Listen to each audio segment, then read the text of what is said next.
राजनीतिक संकेत ये कह रहा है कि आप लोग संपर्क में है, लगता है जेडीयू के कई विधायकों के। ललन जी भी बड़े बड़े अच्छे लग रहे हैं आप लोगों को।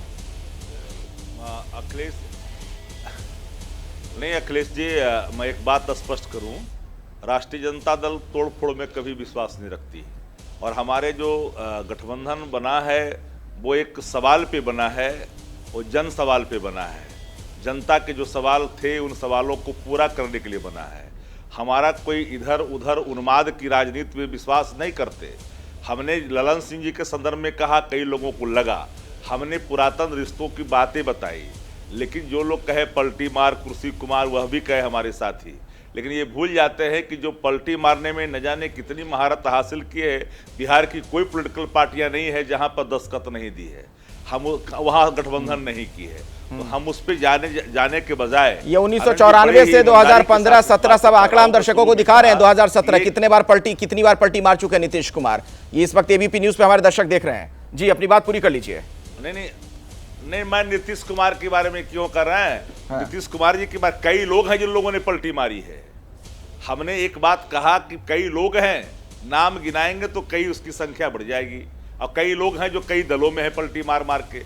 सवाल उसका नहीं है, सवाल साफ तौर पर है कि हमारे गठबंधन में से जिन दलों को पीड़ा हो रही है एका को लेकर करके, उनके द्वारा ये हाइपोथेटिकल क्रिएट मैंने किया गया। ये अच्छा शक्ति जी, मुझे एक बात ईमानदारी से आप बताइए, कई बार खंडन। अच्छा शक्ति जी, आप दिल से चाहते हैं कि नहीं तेजस्वी जी मुख्यमंत्री बने बिहार के? और मैं एक बात स्पष्ट आपको दिल से बता दूं ईमानदारी पूर्वक। हाँ बोलिए। जब आदरणीय तेजस्वी जी ने स्वयं कह दिया कई मंचों से कि हमें कोई जल्दबाजी किसी बात की नहीं है, मैं काम कर रहा हूं उनके नेतृत्व में। संकल्प तेजस्वी जी का है, नेतृत्व नीतीश जी का है। सब काम सफल है, सब काम जनता के हित में हो रहा है। प्रधानमंत्री के सवाल पर ही आदरणीय नीतीश कुमार जी ने कई बार कहा है, और मैं फिर दोहरा दूं कि प्रधानमंत्री पद के लिए सब इंडिया गठबंधन के एक निर्णय हो चुके हैं कि बाद में, लेकिन नीतीश कुमार जी की पात्रता पर कोई सवाल इसलिए नहीं खड़ा कर सकता कि देश में वरिष्ठतम मुख्यमंत्रियों में नहीं। तो आप लोगों को इस पर आपत्ति थी कि नहीं? खड़गे जी का नाम जब सामने आ गया, तो खड़गे जी का नाम अगर ममता बनर्जी सामने कर देती है, अरविंद केजरीवाल भी उसमें समर्थन जाहिर कर देते हैं, तो क्या आपको लगता है सही हुआ था? देखिए, व्यक्तिगत भाव का प्रकटीकरण एक उनका स्वाभाविक प्रतिक्रिया व स्वयं का हो सकता है, एक दल के नेता का हो सकता है, लेकिन जब गठबंधन के सवाल पर सभी दलों का निर्णय सामूहिक रूप से होगा, और सामूहिक जिनके नाम पर आपने बातें कही वो स्वयं ही इन बातों को लेकर के खंडन करते हुए कहा कि जो हमारे पास सबसे पहला जो कर्तव्य है कि देश की जनता के विश्वासों पर खरा उतर करके, अरे संख्या बल आने के बाद यहाँ तो मेंबर ऑफ पार्लियामेंट का चुनाव हो रहा है, यहाँ प्रेसिडेंशियल चुनाव तो है नहीं प्रधानमंत्री के लिए, तो इसलिए बात तो सब है। एक नहीं कई उदाहरण हैं, कई बार ऐसे हुए हैं बिन चेहरे के गए, लेकिन चेहरा की बात जहां आएगी तो इंडिया गठबंधन में तो कई चेहरे हैं जो वर्तमान चेहरे से ज्यादा पात्रता रखते हैं, ज्यादा काबिलियत रखते हैं। जैसे कहा कोई सवाल है? जैसे तो एक दो नाम बता दीजिए। जैसे कौन? शक्ति जी एक दो नाम तो बता दीजिए। नहीं, हाँ, हम तो कहा पिछड़ा भी है, दलित भी है, अत्यंत पिछड़ा भी है, औरत भी है, मर्द भी है, हर धर्म से, हर वर्ग से, हर नेता है जो पात्रता रखते हैं। नाम तो सब आपके सामने स्क्रीन पर है, सबको बारी बारी सब दिखाते हैं। ये सब पीएम के लिए पात्रता रखते हैं, या बिहार में अगर आरजेडी को मौका मिले तो मुख्यमंत्री के लिए भी ऐसे भी लोग पात्रता रखते हैं?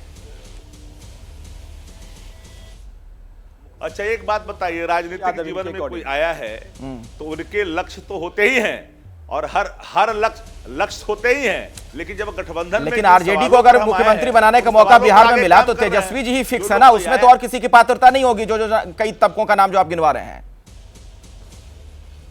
नहीं, अगर जिनके नेतृत्व में जनता विश्वास करेगी और जिनके नाम पर वोट देकर के जिन पार्टियों को जिताएगी, स्वाभाविक तौर पर बनेगा, उसमें कहां लक्ष्य है? हम चेहरा कोई और दिखा दे, किसी को और नामित कर दे, एक काम राजद नहीं करता है। चेहरा दिखाए किसी और का, नामित कर दे किसी और का। तो बीजेपी भी कह रही है भाई चेहरा मोदी जी का दिखा रहे हैं तो मोदी जी नामित रहेंगे। खैर चलिए, बहस को मैं आगे बढ़ाता हूं। कन्हैया बेलारी जी एक चीज बताइए मुझे, क्या इस तरीके के हालात भी बनते आपको दिख रहे हैं? क्या ऐसा कुछ समीकरण भी हो सकता है कि एक बार नीतीश कुमार फिर से बीजेपी से हाथ मिला लें? क्या इसकी संभावना देखते हैं आप? संभावना, राजनीति संभावना खत्म होती है, क्यों नहीं जा सकती? वो लोग भी तैयार हैं लेने के लिए, ऑफर भी हम वहां से कई, ये संभावना थोड़ा समाप्त होती है, लेकिन अभी लेकिन मुझे लग नहीं रहा है ऐसा कि नीतीश कुमार जाएंगे। किसी पता नहीं क्यों मुझे लग रहा है कि संयोजक इन्हीं को बनाया जाए। अध्यक्ष बन जा रहे हैं, अभी देखिए अध्यक्ष बनने जा रहे हैं। ललन सिंह का चैप्टर क्लोज हो गया है, वो खत्म हो गए हैं। अब इसके बाद जो है यही बनेंगे। और इसके बाद लेकिन संभावना एक है, राहुल गांधी ने बात किया है, लालू प्रसाद यादव से ये बात किया है, शरद यादव से बात किया है, शरद पवार से बात किया है, तो संयोजक बनने की अभी संभावना है। अभी बीजेपी के लोग तो एकदम तैयार हैं लेने के लिए, दरवाजा बंद कराया हुआ है। लगता है कि अलीगढ़ के ताला लेकर क्या बंद करना है। ना, they are ready to accept. अच्छा, तो जानते हैं ना, आज भी उनके पास 14-15-16% वोट है, तो थोड़ा मोड़ा हस्ती थोड़े है नीतीश। क्या नीतीश चलेंगे पुरानी राह? इसी पर आज हम चर्चा कर रहे हैं हुंकार में। मेरे साथ तमाम खास मेहमान, अलग अलग राजनीतिक दलों के नुमाइंदे मौजूद हैं। प्रेम शुक्ला जी, आपके पास में आना चाहूंगा इस सवाल के साथ। कन्हैया जी भी ब्रेक के पहले जिसका जिक्र कर रहे थे कि राजनीति संभावनाओं का खेल है, क्या कोई ऐसी संभावना बन रही है जिसमें नीतीश जी एक बार फिर से आप लोगों के साथ आ जाएं? देखिए, भारतीय जनता पार्टी का अपना अलायंस है और भारतीय जनता पार्टी अपने अलायंस से 40 सीट जीतने के लिए वहां पर बिहार में एकदम से तैयार है। जैसा कन्हैया भेलारी जी ने कहा, दरअसल हुआ ये कि जो भी जेडीयू में चाहे शरद यादव रहे हों, चाहे रामचंद्र प्रसाद सिंह रहे हों और चाहे अब ललन सिंह हो, जो भी नीतीश कुमार के अलावा जेडीयू का अध्यक्ष बना है, उसको अपमानित होकर जेडीयू से बाहर जाना पड़ा है। स्वयं शरद यादव जो है संस्थापक अध्यक्ष थे, 14 वर्षों तक अध्यक्ष रहे, लेकिन उनको अपमानित होकर जनता दल यूनाइटेड से बाहर जाना पड़ा, आरसीपी सिंह को बाहर जाना पड़ा। अब ललन सिंह की बारी कन्हैया भेलारी के अनुसार दिखाई दे रही है। तो ये साफ तौर पर दिखाई दे रहा है कि नीतीश कुमार कहां आ रहे, कहां जा रहे, ज्यादा महत्वपूर्ण ललन सिंह जो है उनकी विदाई की बेला जनता दल यूनाइटेड में दिखाई दे रही है। और जैसा कन्हैया जी कह रहे हैं कि वो तोड़फोड़ के माहिर हैं, तो राष्ट्रीय जनता दल के माध्यम से जनता दल यूनाइटेड को तोड़ने का षड्यंत्र रचा जा रहा है, ये साफ दिख रहा है। प्रतिभा जी, किसी तरह का कोई षड्यंत्र रचा जा रहा है?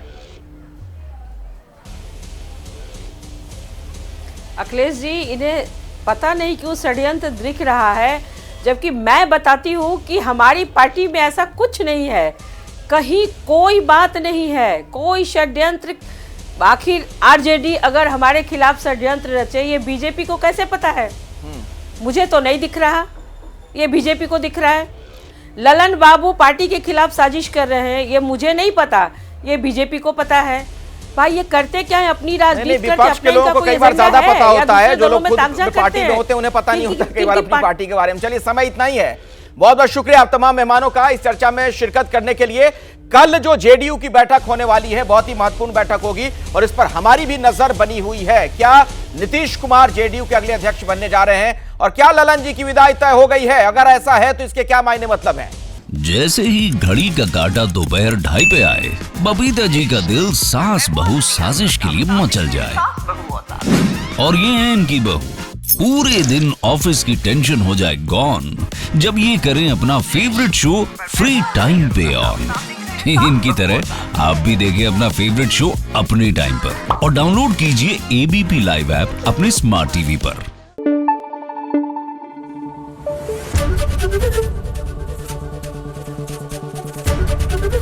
एबीपी न्यूज आपको रखे आगे।